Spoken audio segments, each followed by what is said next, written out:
Hello students, जैसा कि मैंने पहला एक वीडियो बनाया और बताया कि जितने भी मेरे नेट और पीएचडी पास बिहार बंधु हैं, जितने भी सारे दोस्त हैं, विद्यार्थी हैं, खुशखबरी है कि जल्द ही नियमित वैकेंसी आने वाली है। और उसमें क्या नियम है कि 175 मार्क्स का हमें क्या करना है, रिटन एग्ज़ाम करना है, जिसमें 45 नंबर आपका आएगा रीजनिंग और एनालिटिकल रीजनिंग से। ठीक है, वो रीजनिंग है। बाकी 130 नंबर जो है वो हमारा इकोनॉमिक्स का है। और वो रिटन एग्ज़ाम के लिए हम अभी से अपनी कमर कसने को कस चुके हैं। और इकोनॉमिक्स में हमें टोटल पढ़ना है कितना टॉपिक, 10 टॉपिक। कौन कौन सा है ये टॉपिक, उसके नाम क्या क्या है मैं बता रही हूँ। माइक्रो, है ना, जब हम व्यक्तिगत तौर पर किसी के बारे में बात करते हैं, जब आप दुकान में जाते हो और 50 रुपये दे करके आप एक आइसक्रीम खरीदते हो गर्मी के मौसम में, तो व्यक्तिगत तौर पर आप अकेले गए, इंडिविजुअल, है ना, और आपने कॉमोडिटी भी एक खरीदी आइसक्रीम, तो और मौसम भी क्या था, गर्मी का। तो जब हम एक पर्टिकुलर पीरियड ऑफ टाइम में किसी एक कंज्यूमर या एक कॉमोडिटी के बारे में बात करते हैं, तो वो कौन सा बात होता है, माइक्रो का, व्यष्टि अर्थशास्त्र। हिंदी में इसको क्या कहते हैं, व्यष्टि, यानी कि व्यक्तिगत। दूसरा क्या है, मैक्रो। इंडियन इकोनॉमी में जब हम नेशनल इनकम की बात करते हैं, आइसक्रीम दुकान वाले में हम किसकी बात कर रहे थे, आइसक्रीम दुकान वाले की। लेकिन जब हम लोग क्या करते हैं, नेशनल इनकम की बात करते हैं, तो नेशनल इनकम की बात हमारी हो जाती है, तो वो कौन सा हो जाता है, मैक्रो इकोनॉमिक्स। ठीक है, उसके बाद अगला टॉपिक क्या है, पब्लिक फाइनेंस, बजट। बजट भी मैक्रो का ही एक हिस्सा है, और टैक्स रेवेन्यू भी। लेकिन चलो इसको एक अलग सेक्शन बना के पढ़ेंगे। बजट में हम लोग बजट को भी पढ़ेंगे, इकोनॉमिक सर्वे को भी देखेंगे, बिहार बजट भी आ जाएगा, इंडियन बजट भी आ जाएगा। ठीक है, उसी तरह से बिहार सर्वे और इंडियन सर्वे, ये हो गया। पब्लिक फाइनेंस में हम लोग टैक्सेशन थ्योरी वगैरह के बारे में समझेंगे, जीएसटी वगैरह के बारे में हम लोग इसमें पढ़ेंगे। नेक्स्ट क्या है, money and banking. Money supply क्या है, मनी क्या है, कॉमर्शियल बैंक क्या काम करती है, आरबीआई क्या काम करती है। उसके बाद इंटरनेशनल ट्रेड में जितने भी ट्रेड की थ्योरी है, मॉडर्न थ्योरी, एक्स्टरॉलिन, रिकार्डो का थ्योरी, है ना, कंपैरेटिव कॉस्ट थ्योरी और एब्सोल्यूट ट्रेड, सारे थ्योरीज को इसमें हम लोग कवर करेंगे। उसके बाद स्टैटिस्टिक है, mean, median, mode, correlation, regression, है ना, इंडेक्स नंबर। मैथमेटिकल इकोनॉमिक्स है, इंडियन मैथमेटिकल में differentiation, integration, elasticity of demand. Indian economy में करंट अफेयर्स के ऊपर हमारा ध्यान रहेगा इंडियन इकोनॉमी में। उसके बाद है ग्रोथ एंड डेवलपमेंट, हेरोडोमर मॉडल, है ना।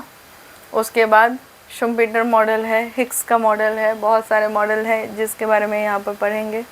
उसके बाद environmental and demography. Total 10 section है। तो शुरू कहाँ से कर रहे हैं, शुरू कर रहे हैं माइक्रो इकोनॉमिक्स से। क्लियर है, ये 10 सेक्शन का नाम आप लोग लिख सकते हैं।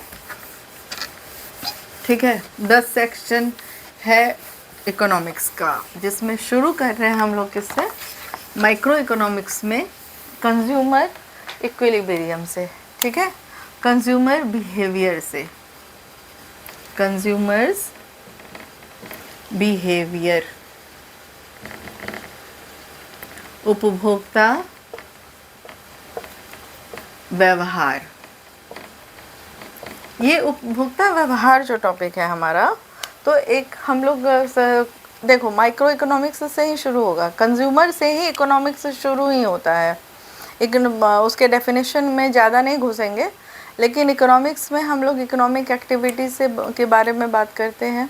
और इकोनॉमिक एक्टिविटी में क्या है, कंजप्शन, प्रोडक्शन, एक्सचेंज और डिस्ट्रीब्यूशन, है ना। तो कंजप्शन, और सबसे पहला ही वर्ड हमने क्या कहा, कंजप्शन। और जो कंजप्शन करता है उसे क्या कहते हैं, कंज्यूमर।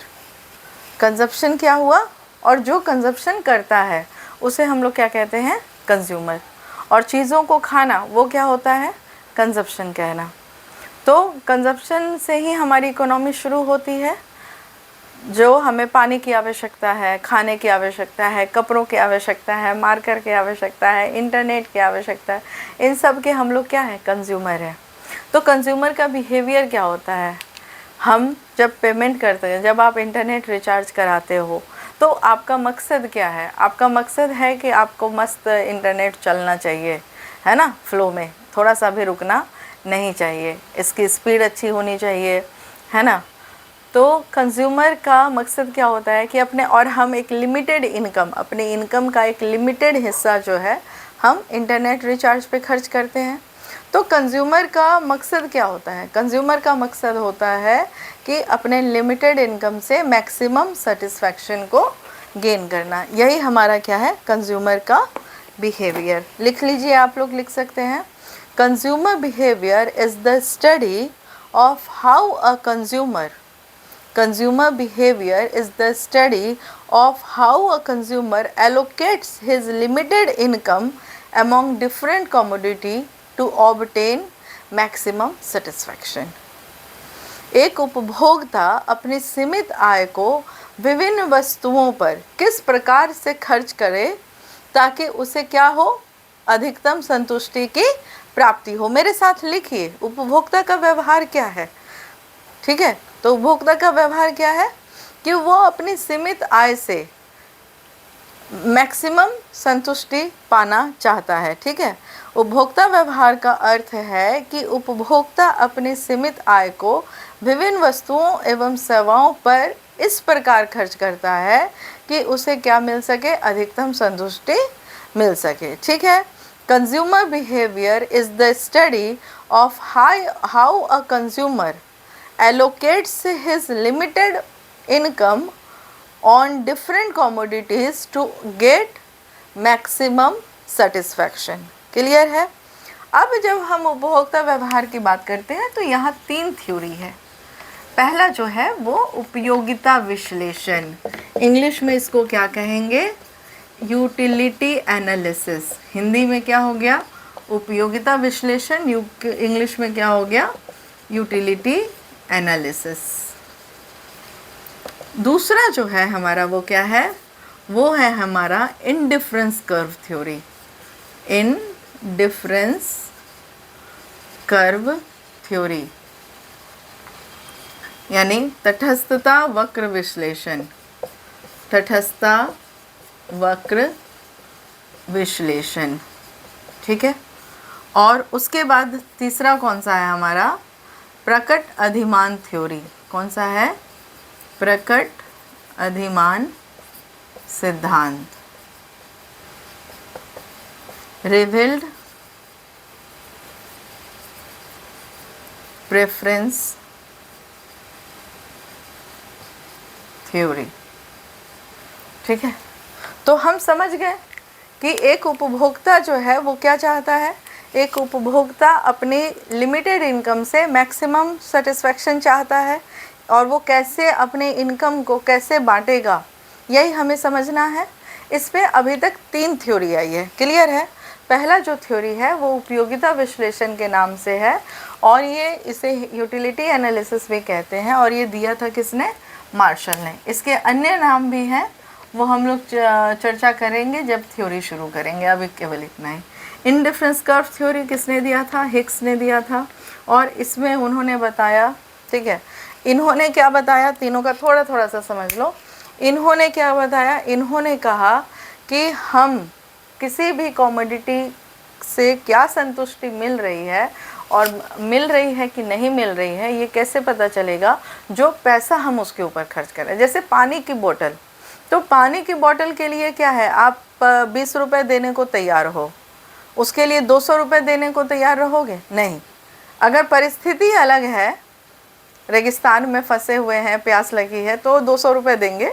लेकिन नॉर्मल परिस्थिति है तो नॉर्मल परिस्थिति में पानी की बोतल के लिए हम 200 रुपये देंगे? नहीं देंगे। हम उसके लिए, उसकी उपयोगिता की माप हमारी क्या है? 20 रुपये। 30 रुपये तक दे सकते हैं, गर्मी का मौसम है, लेकिन उससे ज़्यादा हम पानी की बोतल के लिए देने के लिए तैयार नहीं होंगे। हमने किससे मापा? हमने उसे मापा किस में? मनी से। क्लियर है? वहीं पर हम लोग जो है, जब हमें मापना होगा किसको, क्या बोलते हैं, एक मिनट, और हीरा है, ठीक है, हीरा है। हीरा जो है उसके लिए अगर हमें कोई देगा, अगर 20 रुपये में कोई हीरा देगा तो हम लेंगे ही नहीं, चल मजाक कर रहा है। विश्वास ही नहीं होगा कि 20 रुपये में हीरा मिल सकता है। लेकिन हीरा अगर कोई 2000 कहेगा, 2 लाख कहेगा, तब तो पक्का विश्वास हो जाएगा। 20,000 कहेगा तो थोड़ा सा विश्वास होगा है, 2000 भी कहेगा तो विश्वास नहीं होगा कि ये हीरा है। इसे वाटर डायमंड पैराडॉक्स भी कहते हैं। इसकी चर्चा एडम स्मिथ ने की थी। तो यहाँ उपयोगिता को हम उसमें किस में मेज़र कर रहे हैं? जो प्राइस हम पे करते हैं।